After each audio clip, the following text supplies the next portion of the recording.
ऐलनाबाद उपचुनाव में किसका कांटा निकलेगा और किसके सिर पर चौधर का ताज सजेगा, ये तो आने वाला समय ही बताएगा। लेकिन हम आपको बता दें कि बीजेपी की तरफ से गोविंद कांडा ने आज नामांकन दाखिल कर दिया है। इस दौरान उनके साथ बीजेपी के जो तमाम बड़े नेता हैं, प्रदेश अध्यक्ष ओम प्रकाश धनखड़, सुभाष बराला, खेल मंत्री संदीप कुमार, रणजीत चौटाला, सुनीता दुग्गल सहित तमाम जो बड़े नेता हैं वो मौजूद रहे। वहीं इस दौरान जेजेपी की तरफ से निशान सिंह भी वहां पर मौजूद थे। सभी नेताओं की तरफ से दावा किया गया कि हर हाल में गठबंधन का जो उम्मीदवार है वो कमल खिलाकर सरकार की ताकत को बढ़ाने का काम करेगा। हालांकि किसान आंदोलन के चलते कितना कमल खिला पाते हैं, कितना प्रभाव रहता है, ये भी देखने वाली बात होगी।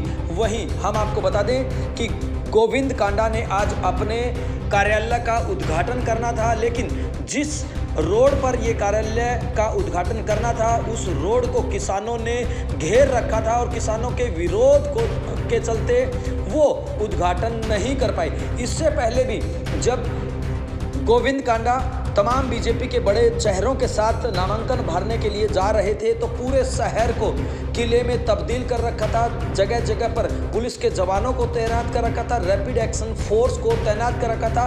ऐसे लग रहा था कि जैसे कोई बहुत बड़ी घटना को अंजाम दिया जा सकता है। वहीं अगर हम किसानों की बात करें तो इस दौरान किसानों को बीजेपी का जो प्रचार का साधन था, प्रचार की सामग्री थी, बीजेपी के झंडे थे, वो तमाम चीजें आग के हवाले कर दी।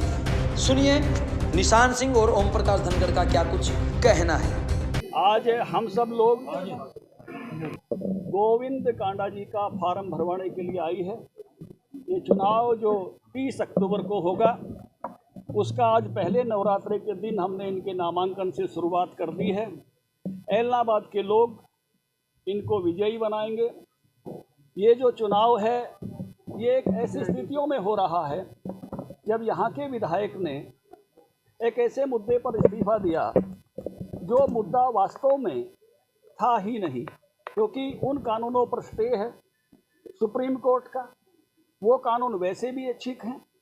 उन्होंने इस्तीफा तो दे दिया, फिर उन्होंने कहा था कि जब तक ये कानून वापस नहीं होंगे मैं विधानसभा में नहीं आऊँगा। अभी वो कानून उस तरह से वापस भी नहीं हुए, तो इसलिए उनका तो तर्क भी नहीं बनता है कि वो चुनाव लड़ने के लिए मैदान में आए। उन्होंने तब तक की प्रतीक्षा करनी चाहिए जिस बात की वो ये कहकर वो मैदान में आए थे जनता के बीच में। और मुझे लगता है कि कांग्रेस पार्टी भी इस प्रकार की कांग्रेस पार्टी का संगठन वर्षों से नहीं बना है। ना उनके जिला अध्यक्ष बने, ना प्रदेश पदाधिकारी बने। पहले अशोक तंवर जी को संगठन नहीं बनाने दिया गया, अब शैलजा जी को नहीं बनाने दिया जा रहा। किस प्रकार की उस पार्टी की स्थिति बनी है।